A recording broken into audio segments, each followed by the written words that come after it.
Hi, good morning, everybody. So I haven't done this in a while. I think the last time I actually gave a talk was 2 years ago. So nowadays I usually just do panels, but then I guess MaGIC has been so supportive of FashionValet that now when they called, I was just automatically said, yeah, I'm happy to do it. So I'm a little bit nervous, but I saw the list of speakers that you guys have for the rest of the day. So if I fuck it up, you know it's gonna get better, right? Okay. So anyway, so my name's Fadza. I'm the co-founder of FashionValet together with my wife, Vivy Yusof. And today I'm gonna take you through some stories about how we grew FashionValet. And we've been open for 6 years now. We started with a team of 3. We're now in 3 countries. We deliver to 10 different countries. We have almost 200 people, and it's been an amazing journey, both personally and professionally. I mean, my life has been all about FashionValet, and how my life turned out right now is all thanks to FashionValet. And it's been a lot of hard work, and especially for startups, you guys know that the struggle is always at the start. And today. Once in a while, we take a break to see where we've come, and we're extremely proud of where we are today. But at the same time, we know that there's still a lot more work to do. So today, I'm going to focus on a few themes. Number one is obviously growing FashionValet. That's the theme of the day. The second thing is dealing with competition. So everybody knows our biggest competitor here. I don't want to say their name because nobody likes to talk about copycats, right? But if you don't know, the company starts with a Z and ends with a Alora. So I'll be talking about them just a little bit. And growing from a team of 3 to a team of 200, you meet a lot of different people. And along the way, you meet different partners. We work with 400 brands. I think we've talked to almost over 1,000 brands. And there are a lot of interesting people out there, especially when it comes to business. And I'll touch on that as well. And I think one of the most important things for any startup is, for you to enable change within your organization. And it starts from the top, but it also it's all about empowering the people that you have working for you, and making sure that everybody's aligned to a singular goal. And I'll tell you some of the problems that I had when I was growing FashionValet, and it was a lot of personal development. And this is the 5th point that I put in for today. Usually I never put in this point, but then as you grow older, you grow a little bit wiser, and you reflect on what's happened, and you feel like you've grown a little bit more. So I want to share with you, because I feel that personal development goes hand in hand with growing your startup. And I feel like I've changed a lot over the past 5 years, and hopefully I can share that with you today. So where else to start but from the start? So FashionValet.net launched in November 2010, and it was me, Vivi, our friend Asma, and all 3 of us had just come out of university, and we all had full-time jobs. But we realized that there was this gap in the market where nobody was addressing. And we thought that it was a great opportunity. At the same time, Vivi and Asma being girls, they were huge shoppers, and they loved to go to like local designers and boutiques. And we would always ask them why don't you like open another store, and why don't you like market more? And as Vivi's boyfriend, I was always the designated driver. So I was the frustrated one. So it was my problem that I wanted to solve. So I actually suggested to them, why don't we open a store where all of these brands could be sold together, and at the same time we were also talking about like how how there's this new collection on ASOS, and she'll talk about Net-a-Porter, and I said, yeah, so why don't we do that here in Malaysia? And I remember we were sitting in the car on the way to Wanatama from Bangsa Village, obviously, because one mall is never enough, and we just, it was literally a light bulb moment, because we looked at each other and we said that this was a great opportunity, and it was a great idea because it was never done before. And so the three of us got together and we said, let's launch the website as soon as possible, and let's approach all these designers. So we must have approached like 50 designers, and there were these three kids. We were all like 22 or 23, and we told these designers that, hey, we have this idea of selling your products online. Some of them were really supportive. Some of them like just thought we were crazy and called our parents and to tell on us. And so whenever we approach these designers, they would ask us, so do you have a website set up? And we would say, no, we don't have a website, but we have the design. And we would take out a piece of paper and we'd actually scribble the design of the website, and the design of the website looked exactly like Net-a-Porter. But they were, eventually they were convinced, and we had 10 designers, 10 of the top designers from Malaysia who joined us when we first launched. And when we launched, we focused solely on local designers, and we said that this was going to be our niche. We were going to focus on just helping the local fashion industry, and this was the message that we wanted to put ahead. And one of the things that we found out when we talked to these designers is that they actually told us, hey, I just an hour ago I met with someone who had the exact same idea. And we're like, what the hell? I thought I was the innovative one. But and this actually made us we realized that we were extremely competitive, and we wanted to be the first to launch. So when we talked to our website developers, they actually told us that the website could only be launched in 3 months. But we said, no, we had to launch it in a month. It doesn't matter if it looks pretty or not. It doesn't matter if everything worked well, as long as customers could just select the products that they wanted. They could check out, they could pay. That's the most important thing. And we pushed them, and they actually managed to launch it in 1 month. And if you want to see what a 1 month job looks like, well, here it is. I mean, it wasn't that bad, right? But and so you can see all the ways that as a startup, you always want to think of a way to make yourself different.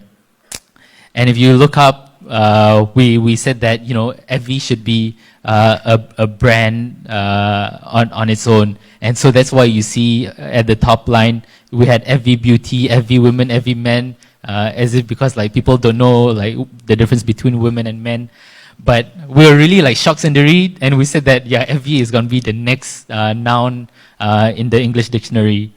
And then if you look up even higher, you can see that we really wanted to be different, and we said that, nobody uses .com anymore. And everybody, and for us to be different, we should be FashionValet.net. And this was actually our first mistake that we made, because we were getting so much media attention, and people always asked us, why did you choose FashionValet.net? And even after we've explained to them why we chose FashionValet.net, because we wanted it to be different, we wanted it to show people that we're a good network of designers, they still would publish their articles and call us FashionValet.com. And so we realized that if you want to be different and you have to keep explaining to people why you're so different, it's just too confusing. It's just not worth it. And so we actually said that we should go out and buy the FashionValet.com. It was available when we launched, but we were so stupid that we didn't buy it. And now that FashionValet.net was up and running for a year already, we went to the guys who owned the FashionValet.com and we said that, hey, we want to buy FashionValet.com. Can you sell it to us? We know that you guys bought it for like $10. So how much would you sell it to us? And the first reply he said was, hey, actually fashionvalet.com is a really great website. It's up and running, which was bullshit. It wasn't. It was just a static page. And he said, I'll give it to you for $50,000. And we're like, wow, we have no money at all. And so it was a US company. So we knew what we had to do. We had to play the pity card. We had to say that, you know, we're a startup, we're a young team, we're from a third world country. You know, can you please like make some, give us a break? And you know, from $50,000, they only eventually we got it down to $9,000, and we know they. And yeah, and we decided we had to pay it because we knew that the FashionValet.com brand was going to be a brand that we'd have to invest into for the next few decades. So that was our first mistake. Oh, so if you startups are trying to be different, there are some parts where you can be different, but there are some parts where it's better to stick to the norm. Here's our current website. It looks a little bit better. If you notice, the big difference between this and our new website is that we have no heads on the models. And can you guys guess why we have no heads on the models?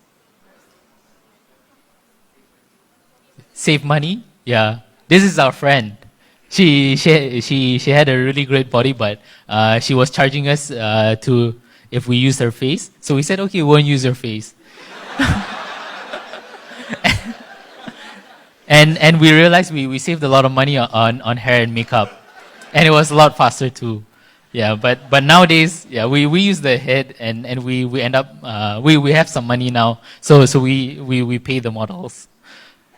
Okay, anyway, and you know, in the first year, FashionValet was doing really well. I mean, in the first month, we did 30,000 in sales, you know, just from media and word of mouth. And then in the first year, we did more than 500,000 in sales. And we were like, it was just the three of us. And you know, when you do 500,000 in sales out of your first business, your mind goes a bit ambitious. And we thought that next year we're definitely going to be millionaires, right? But next year reality hit, and so the competition launched. And so competition came in with a lot of money, and everybody knows them. And you know, they were advertising everywhere. And so we were extremely scared. We thought that, you know, we were so complacent, and then we were blaming each other. You know, how come Zalora has this brand? How come we haven't approached them? How come they have so much money to spend on online marketing? You know, why didn't we invest more? Why didn't we go to investors? Now investors are going to be so scared to invest in us, and they were offering lower priced items, right? And we thought that for our website we wanted to stick to a premium range. But when we heard that everybody was talking about it, and everybody was saying, you know, how great it was that clothes are getting cheaper thanks to online, we thought that, you know, we had totally missed the boat, and we got it all wrong. So we did we made the next significant mistake in our life. You know, we followed the competition. We made a lot of knee-jerk reactions, and we said that a lot of the things that Zalora was doing was the right way, and we decided to take a lot of cheaper brands. We took on a lot of lower price products. We said that customers really appreciate the fact that, you know, we're giving them variety, and we should like give unlimited variety. You know, we shouldn't just limit to anyone. We took on unknown brands, low quality brands, but eventually, you know, even though we did that, the sales were still dropping that year, and for 6 months, our sales was just stagnant. We had, and eventually we didn't know what to do.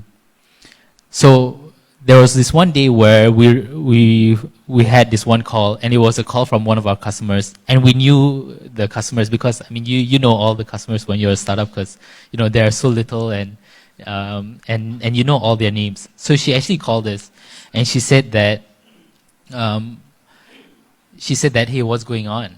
You know, you guys used to sell like really good products, and you know, I knew all the designers on your website, but nowadays, like, you guys are selling all these kind of products, and I don't really know if I'm excited to go on FashionValet or not. I don't feel like I wanna shop there anymore, because you know, it's just not the kind of products or the kind of place that I want to shop at.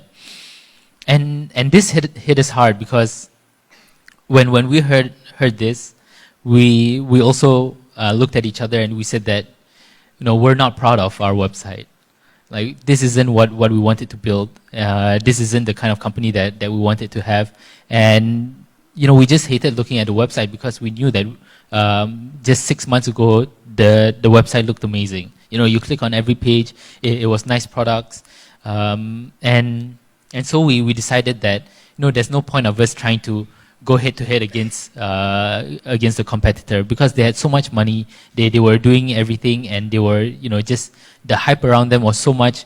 We said, okay, let's just go back to convincing the designers that we're just going to stick to them. So we dropped all the brands that we signed for in the next few months, and we just focused solely on these designers. And we said that, you know, we'll work with just you guys if you guys will work with us exclusively. And some of them said that they would. I mean, some of them moved over to the competitor. But we said that, you know, at least this is something that we're proud of. And and lo and behold, you know, the sales started increasing. Yeah, it was increasing at a slower pace, but you know, we were enjoying what we were doing. We were working together with the designers. You know, we enjoyed coming into the office every day, and you know, we just felt we felt great about it. And so we joined the competition, MaGIC Make the Pitch, and we started looking for investors. And we realized that thanks to the competition and them spending so much money, it was great validation for our business to show them that this business could actually grow. And from there, and that was the angle that we took to raise our first round of funding. Yeah, so that was that part of it. And at that point, it was still a very small team. There was only, I think, 6 of us. I think the next slide. Yeah, that's our team in 2012. So all girls. If you're wondering where I am, somebody had to take the picture. And and this is actually a farewell picture. We were saying goodbye to two of our interns. One of the ones in the middle is the headless model, and 2 of them were models. So it was really the 3 of us plus only 3 full-time staff at that time, and everybody was doing everything. And it was great because, you know, when you have a small team, you guys would like go out for lunch together. You would, you know, like everybody's parents, everybody's siblings. Like there was no problem in the company at all. And when you start growing the company and you get more and more people, you know, it's hard to retain that kind of culture. And so this is a picture of our team last year. And so now this is just our Malaysia team. We have offices in Singapore and Jakarta as well, and almost 200 people. And when you grow to this kind of size, it starts getting a bit harder to manage everybody's expectations. And you know, and I realized this the most in September 2015. We were hiring a lot of people. We had just closed our Series A. We said that, you know, our business is perfect to scale. We can hire a lot more people. We can expand into different countries. And we hired people. We went from 30 people to 75 people in 6 months. And we were still hiring then. And this was 2015. And now, today, we have 200 people. So we haven't stopped hiring since then. And the revenue growth was pretty amazing, that we were sure that this was going to work. I mean, we're still sure. And this is where the personal development part really comes in, because nobody teaches you how to manage people when you start a startup, and nobody tells you, you know, what's the right thing and the wrong thing to do. When you hire people, when you fire people, you go to conferences and everybody says that you should hire fast and you should fire fast. But then, when you're sitting in the room with that person that you want to fire, and you're just about to tell her that she's going to be let go, and she says that, I promise I'm going to work a lot harder. As a founder, you just feel like, oh shit, maybe it was something wrong on my part. Maybe I did something wrong. Maybe I didn't give her enough tools to excel at this job. And the management of people, was something that I found to be the most challenging part of my job, especially today. When you manage 200 people, nowadays we didn't have a structure at the end of last year, and I said that we're a startup, we shouldn't have a structure. People should be able to work in different departments. People should have a free reign of wanting to grow the company and to innovate the company, in whatever way they can. Even if they're in fulfillment and they think of a new marketing strategy, they should be able to go into marketing. But I learned that when you're a big company, it's hard for you to touch base with everybody in the company, right? And so for a growing company, it's more beneficial to the employees than the employer for you to have a structure, because then everybody in the company knows what their position is. You can tell them that you're open to changing departments, you're open to them giving suggestions, and we have town halls on a monthly basis. We have management meetings every week, but for you to tell them that they can do whatever they want, I mean it's just a recipe for chaos. So that was the next part that I did wrong, and I personally felt that who knew the company better than me, and so who knew what needed to be done other than me and Vivy. And so we would meet every department every single day. We had dozens of WhatsApp groups. I mean, WhatsApp group is probably the worst thing to ever happen to every company, because especially when you have two founders, everybody wants to have a WhatsApp group with the two founders. So you have a personal group chat with that person, and a WhatsApp group with that person and the other founder, and then you have another group for the entire department, and then you have another group for the management of that department, and then you have another group for particular projects. So the WhatsApp groups just never end.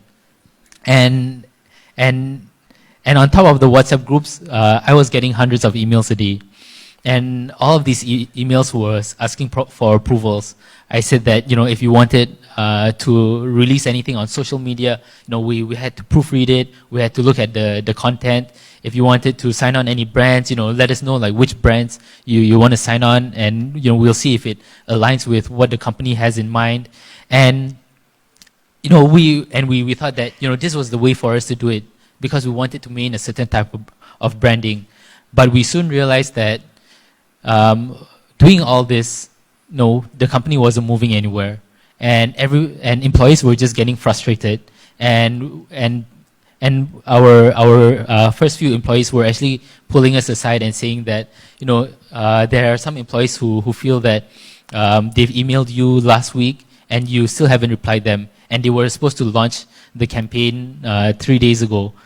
So what's going on? And so we realized that we were trying to do too much, and we weren't delegating to employees.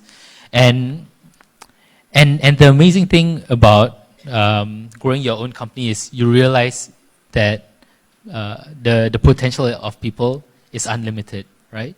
The fact that the fact that we were only 26-year-olds and we were running this company, and we hired people of the same age, but we didn't trust them to make the decisions. We thought that there was something wrong there. So we told them that, okay, this is your responsibility now. I can't be replying all the emails and doing all the approvals, but I want you to know what the vision of the company is, and I want you to know what my idea of marketing this company should be. So nowadays we only speak to a handful of people in the company, And when we speak to them, we don't ask them just about performance. We tell them our ideas. We tell them our vision. We tell them, what are the values that we want to incorporate in the company and the brand, so that they are like an extension of us. And we don't expect them to come to us for every little approval. We expect them to manage their department of the company without us having to say yes or no. And this was really the best decision that we made. Our early employees, our marketing manager is one of our early employees. Our fulfillment manager is only 23 years old. Our customer service manager is 24 years old. And, they have so much passion in the company that when we gave them that responsibility, we were just amazed at how fast they took it on and how well they knew the company. It was almost as if they had they had set a higher bar for the company than we had set for the company, and it was a really amazing thing to see. And we also realized the areas where we were lacking. So we realized that in buying, we were trying to get more and more established brands and designers, and there was a way to do things in the fashion industry. There was a norm, but we didn't really know it. We used to only work with principals and designers, and so when you work with the brand owners, almost you can do anything. You can tell them that you want them to produce this and that, and as long as you convince them well enough, then they'll do it. But then when you start going to the more international brands, they had a season, they had a buying schedule. You had to order 6 months in advance, and this was all completely new to us. So we said that we had to look for more experienced people, and more experienced people will help us as well. And so we said, let's not hire anyone else until we get these experienced people in. So we were looking for people in buying, we were looking for people in operations, and all the time we were looking for them. The moment we interviewed someone and we found them, we had to wait 3 months before they joined us because of their notice period. And we said that, yeah, this is the person that's going to change the company. We have to hire this guy. And I mean, this is in investment decks, like everybody's investment deck, right? One of the things that you want to do when you get fundraising is you want to hire experienced people. And this was also what we told our investors. And so when we waited for these people to come in and really make a huge change in the company, we gave them all the responsibilities. We said, okay, you're going to make the buying department so much better now. But it was so wrong, because they came from a traditional background. They were set in their ways, and they didn't understand the company values and the company culture. And this was another moment in my personal development where I realized that even though people have as much experience as they have, nothing beats knowing what kind of company and the vision of the company that we want to build. And so we realized that every time we onboard someone, whether it be an experienced hire or a new hire, we had to share with them the history of the company, why the company was built the way it is, how the company came to where it is, what our vision was for the future, so that they understand, there are certain limitations and certain guidelines that they have to stick to. It's not going to be, we took you over from a departmental store and we want you to do exactly what you did there. So there is no golden hire. And if one of your plans in your future is to be able to hire that one person or that management team that's going to make a change in your company, I suggest that you guys start doing it yourselves first, because you know exactly what the problems are, and you don't need a huge change. You need incremental change, and that's really what we've done in the company. We said that we're not going to do a huge overhaul of the business. In fact, one of the things that we're doing now is we're actually rebuilding our website, because we have like some issues. But when the first time we rebuilt our website was in 2013, and we said that it's going to be so amazing. There's going to be no problems. We'll be able to like generate whatever we want. And when it was built, we put all our hopes and dreams into it, and we realized that building the website was an ongoing thing. There was things that we had to constantly work on. And so, oh, wow, time's up. Oh, shit. Sorry. Well, we started late, right? Anyway, so don't put all your eggs into one basket, especially when it comes to hiring people. Today I would rather hire someone with little experience, but somebody that I would like to share my life with, so to speak. I mean, I married the partner, so why can't the other partners be the same way as well? I mean, not marry them. I mean, I told my wife that this is going to be on live stream, so she's probably watching. No, I'm not planning to fill up my quota. So entrepreneurship is a lifestyle. It's not a career. When you decide to go down the path of entrepreneurship, you grow as the company grows. Your life grows as your company grows as well. Over the last 5 years, I didn't just grow FashionValet. I also got married. I got 2 kids, and all these experiences during this time really okay. Yeah, I mean, making the 2 kids was easy, lah. No problem.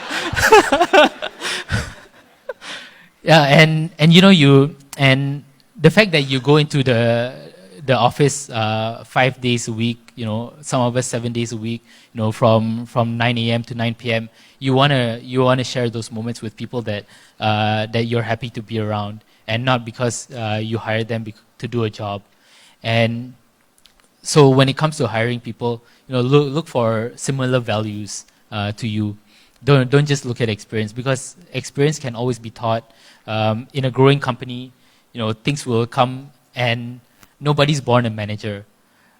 Sometimes you're just a marketing executive, and then you realize that the company's grown, and there are 3 people working alongside you, and then you wake up one morning and you realize, hey, I am a manager of 3 people, and that's usually how it goes. So I really love what I do, and I really hope that I can grow with the company for even the next 10 years. One of my investors is here. I mean, and she's from the investing company, and I was just about to say that I hope that my investors don't force me to sell the company, because I really love what I do, but I'm open to it. Yeah. So why I love what I do? I mean, number one, no, wife is watching. I work with my wife. I get to meet celebrities. I get to be on the newspaper. I get to see fashion. I get to go to fashion shows. I mean, you can sort of tell that I'm an engineer and a bit nerdy at heart. So this is like a bunch of BS that I just tell the media people. But really, why I really love what I do is because this is a new industry. I mean, 5 years ago, e-commerce was a new industry, and as the company grows, we're still one of the leaders in the industry, and it's really amazing to see where we took. Oh wow! Now they have 2 posters saying "Time's up." Okay, well, anyway, my final word to all you budding entrepreneurs, especially you guys who are currently in the growth stage. Don't wait around for funding to come. Don't wait around for the right people to join you so that you can grow your company. No, everything you need to grow your company, you already have it, right? And focus on growing your company, and people will be interested to work for you and to invest in you. So that's my real advice. Okay, thank you very much. Thank you so much, Fadza. Thank you so much for sharing from the heart. I'm sure everyone enjoyed his sharing session. And you have questions for him? Lots of questions. I have like a gazillion questions from Facebook, so maybe we can take 2 or 3 max from the crowd. Who has a question? Right here, the lady in pink. Oh. Okay, can someone pass her the mic next, the lady in pink? Okay, let's have your question first. Hi, good morning, Fadzarudin. Hi, thanks for showing up this morning. My question is, I believe your company is almost 100% millennials, comprised of millennials, yeah? So how is your experience working with the millennials, the millennial generation? Oh, wow. Shit.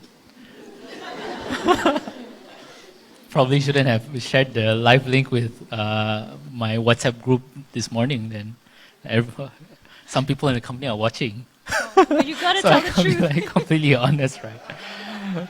Okay, I'll be as candid as possible, and if anyone in the office is watching, if you don't like it, you can talk to HR. Yeah, so we are mostly millennials, right? And recently we've been hiring like more experienced people because we want to get the mix. But yeah, working with millennials, what I find ultimately millennials are the one biggest thing that I have to say is that they're very impatient, right? They sometimes they come into the company and then they feel like they've been there for 3 to 6 months and they've made a lot of changes and they wanna be promoted. Like where's my pay increase? Why don't you give me the title of manager now that I'm working with 2-3 other people? But there's nothing that beats experience, and nothing that beats really going through the trenches. So it's tough working with millennials, but what we find is that the more responsibility you give them, the more they start to flourish, and sometimes it's good for you to have that one-on-one talk with them to say that we're not we know that you want to be a manager, and we know that you're ambitious, and we're happy that you are ambitious. But let's take a step back and realize what you've done here and what we still expect from you. And in our company, because it's quite a sizable company, so I can't have that one-on-ones with everybody. So you hire good managers, and you have to send these managers for. I don't think they've had like training on how to handle a certain generation before, but nowadays you have like so many training sessions on how to handle Gen Y, right? That just gives you an idea of like how hard it is to handle these guys. So yeah, millennials, they're tough. You have to manage their expectations, but I think given the right context, they can do extremely well. Great. How about the next question from you?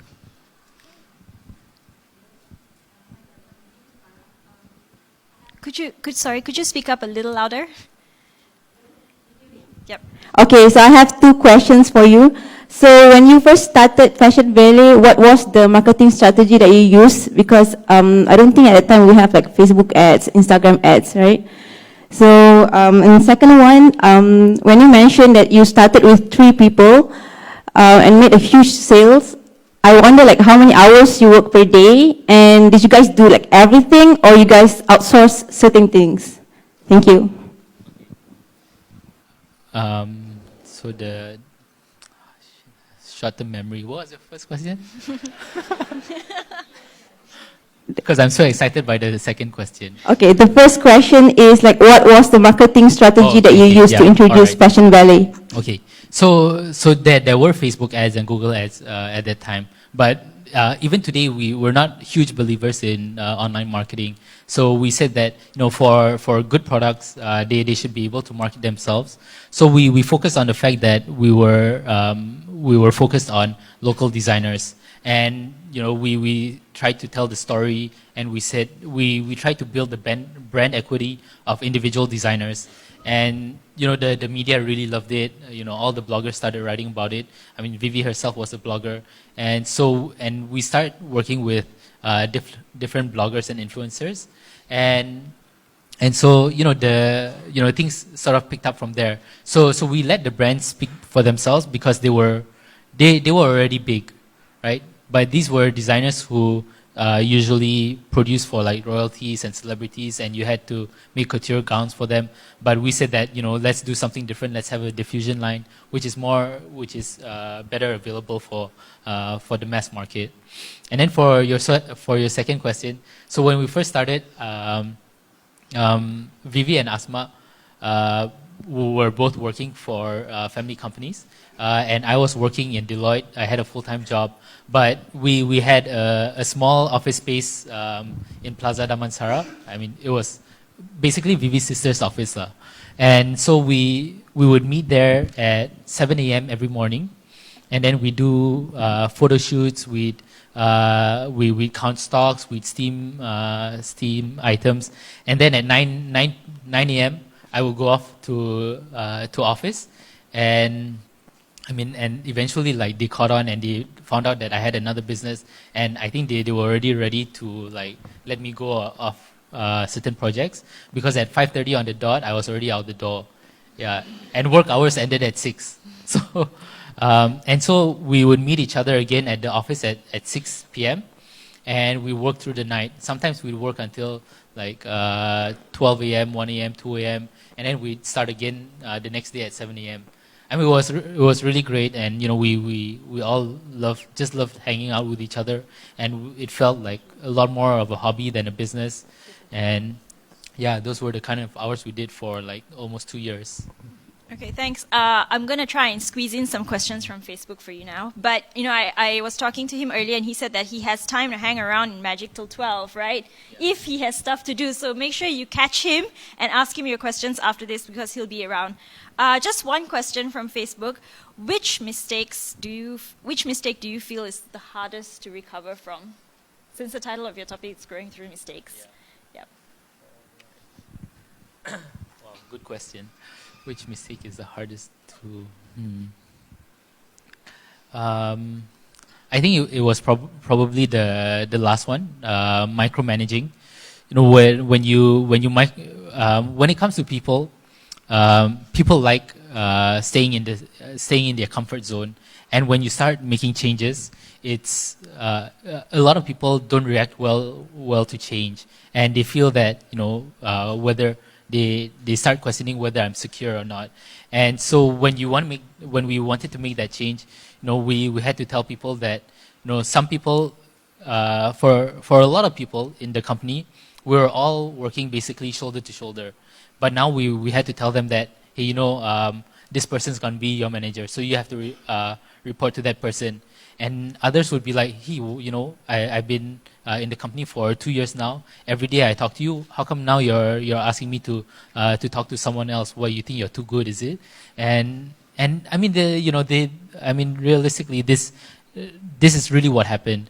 And so there was a lot of managing. We lost a couple of really good people because they didn't agree with the changes. And you know, we had to rebuild quite key parts of the team, and that took a lot of time, especially because some of the people that we lost were people who started with us, so they knew the values, they knew, you know, exactly what we wanted to do. And so retraining new people, it takes time for them to understand the company. Okay, great. Thank you so much, Fadza. I think he deserves another round. Okay, thanks guys. Thank you very much for sharing. And, you know, if you have more questions, feel free to grab him after this. Thank you, everyone. And now let's head on to our workshop. See you again later. Oh, and just before you go, little shout out from me. Don't forget to fill in those surveys. Thanks, everyone.